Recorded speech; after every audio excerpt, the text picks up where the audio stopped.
Black Clover's war arc is the perfect example of a war arc done right, where everything that takes place aside from being awesome also matches the central theme of the series. One of the subtle beauties of Black Clover definitely lies in its simplicity. It'll take simplistic characters and simplistic themes, but expound them in a way to both cause its fanbase to well up with emotion and rub their hands together with lotion, due to the greatness explored. That was the best rhyme of all time, by the way. Definitely feel free to subscribe. Immediately after airing, Black Clover got hit with a bum rap for unfortunate voice actor decisions. Nothing stellar in the animation or music department that My Hero Academia already raised our bar of expectations for. That is, until Black Clover Opening 3 and 4, which blows every My Hero Academia opening out of the water! Pardon me, opinions. Black Clover's pacing was unfortunate to the point that the first 3 episodes adapted only the first chapter of the manga, even though for the most part, the general formula is 2 chapters for 1 episode. And here comes the most destructive constant title it was called, cliché and generic. Before getting to those last 2 terms, it should be appreciated that everything else is fixed up by reading the manga. It's one of the most fast-paced shonen instead of one of the slowest. It has no animation and music regardless because, it's manga. And then there's no voice acting. This, in a nutshell, is why manga fans were furious as to Black Clover's adaptation. And yes, this is all prevalent to the current video being the fantastic war arc we are currently in the midst of in the manga. If you have yet to read the Black Clover manga, aside from the fact that, definitely go do that, this video will have spoilers, but not the most major of spoilers. If you're here because this is part of my war arc analysis series that I'm working on right now, rest assured and never fear, even without watching or reading it, you'll still be able to comprehend my points because it's unique in how it tackles the beauty of simplicity. If all goes according to plan, at the time of writing this script, my 7 Deadly Sins war arc analysis should already be out, and in that video, I've tackled how every individual character there realized and overcame their psychological baggage and thematic relevance within the superficiality of the epic bombastic battles. Black Clover's focus on making its war arc great has nothing to do with completing the themes of every single character ever, despite the fact that it does do so on several occasions. 7 Deadly Sins war arc was more focused on an individual growth level, whereas in Black Clover, it masterfully tackles every single simplistic theme the series has to offer, building on everything until this point. So welcome to my next installment of my Life is a War Arc analysis series, where watching this in order means absolutely nothing, but that said, feel free to subscribe because this is a 6-part series analyzing the greatness of war arcs in shonen anime. Everything I've said until this point is important to have in the back of your mind whilst getting into the meat and potatoes of Black Clover's war. The Black Clover series, for the most part, has one single underlying theme that ties into legitimately everything going on,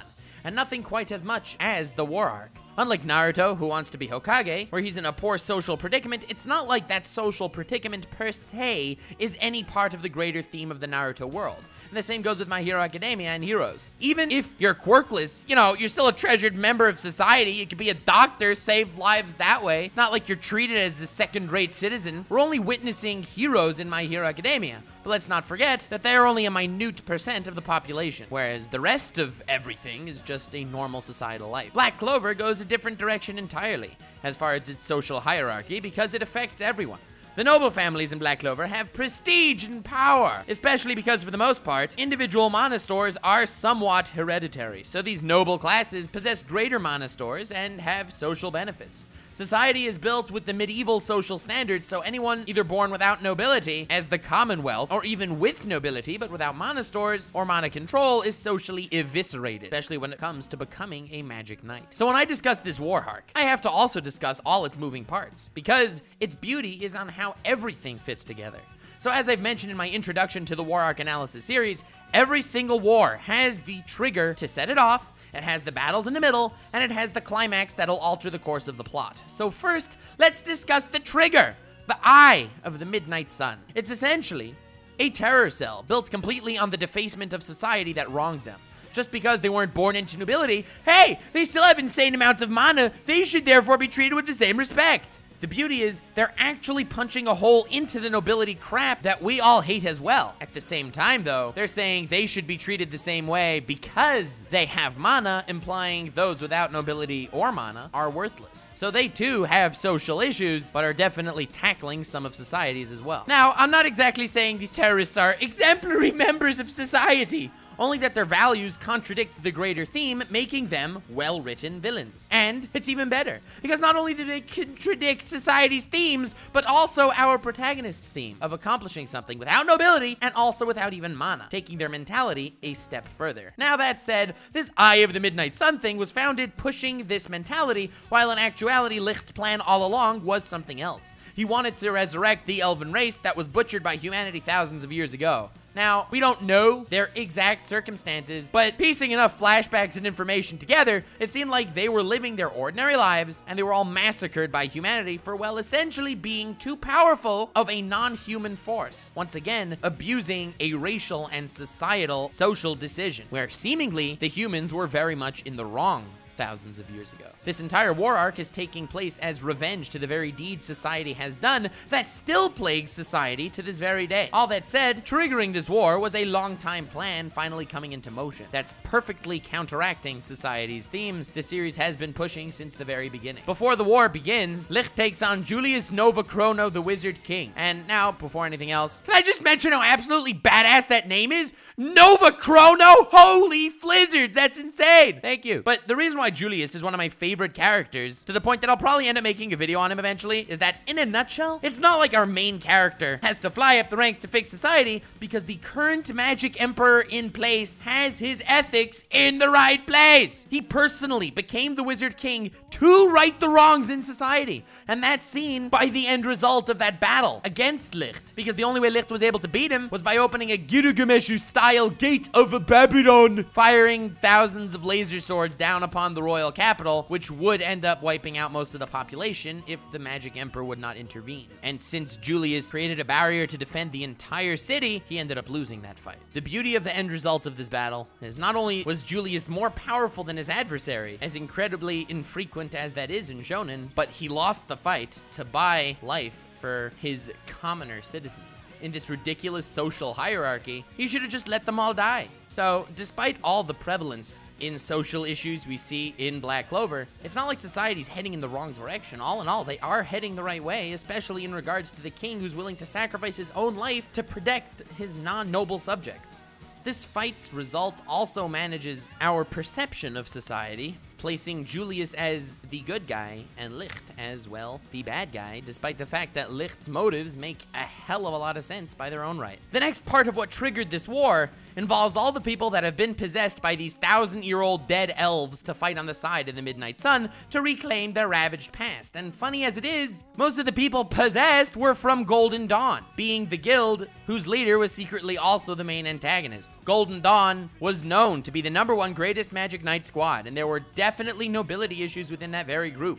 When YUNO, a commoner, joined that squad for his immense power, he was immediately antagonized, being of common birth.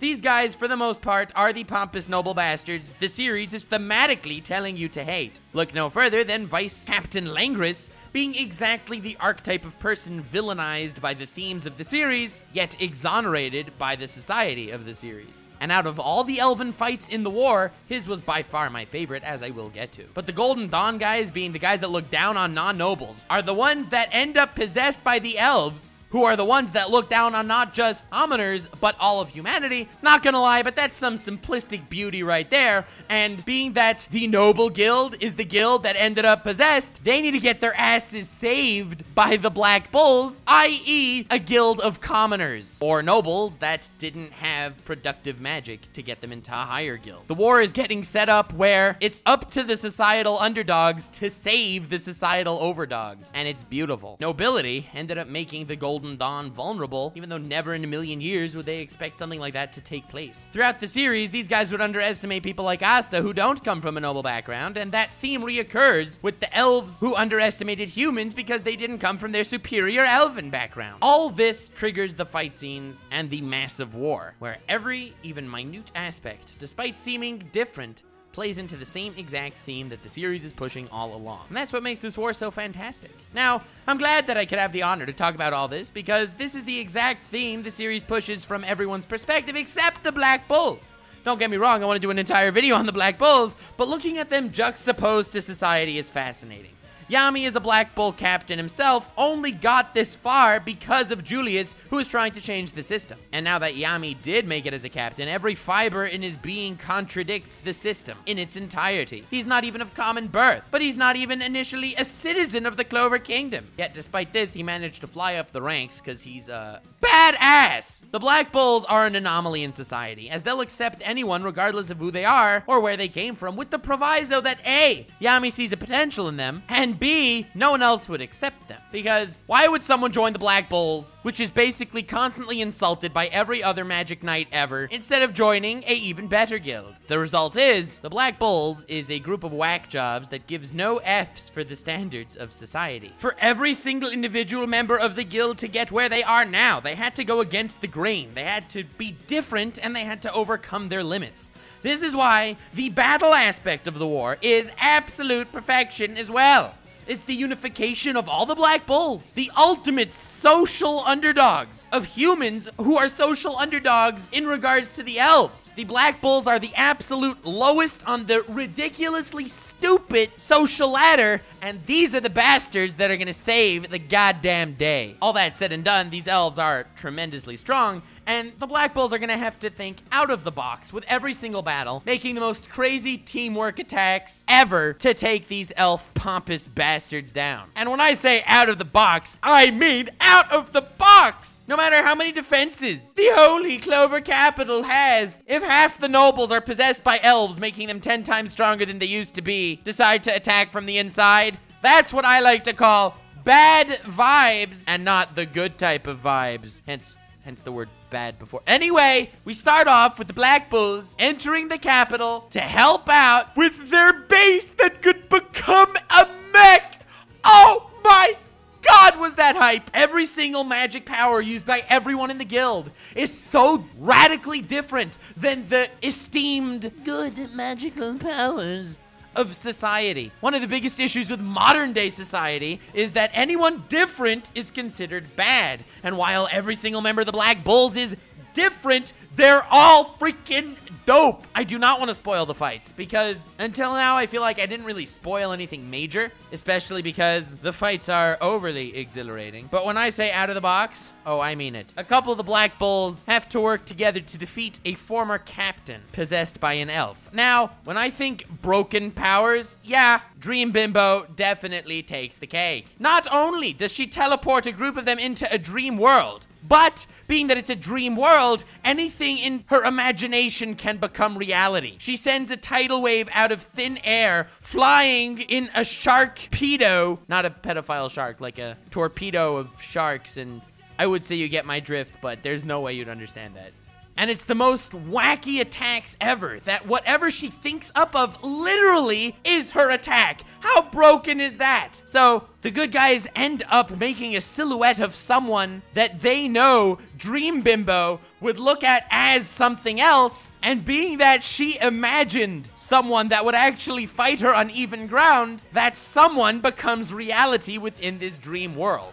It's such a ridiculous fight, and it takes a while for the main characters to understand the schematics of the situation.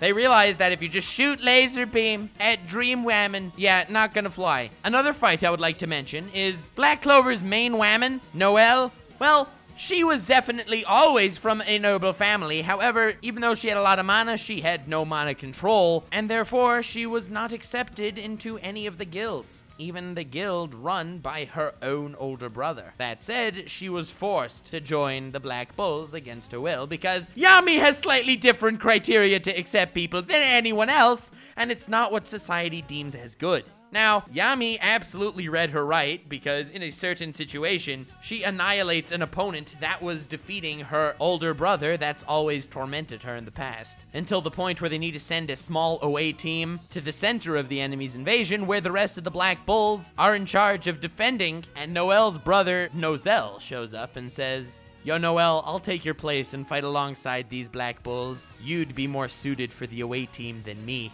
I'm proud to call you a Silva. Yo, this means so damn much. Especially because her response is, I don't need to be a Silva, I'm a black bull. God damn, right in the feels, fam! And that's why this war arc's so great. You got Langris possessed by an elf against Finral. Finral's the older brother of Langris who did not have offensive magic power his entire life. So, he was excommunicated, where his younger brother Langris, who had ridiculously broken magic powers, basically Zahando from JoJo's, he would be considered the family's heir. Of course, he was in Golden Dawn, and that means he was one of the possessed humans, while Finral was one of the Black Bulls. This fight was a long time coming, and one of the most powerful fights in the entire series, which I will not spoil if you have yet to read it. I would also like to talk about Fuegoleon and Meroleona. However, I will probably do a video alone on the two of them, so I don't feel the need to spoil anything about them here. This is why the battle aspect of this war arc is fantastic. And as for the plot-altering climax, well, we have not gotten there yet in the manga. However, it is clear that the Black Bulls, as well as the societal underdogs in general, will be getting more recognition from the higher-ups who finally fell victim to vicious racism and discrimination.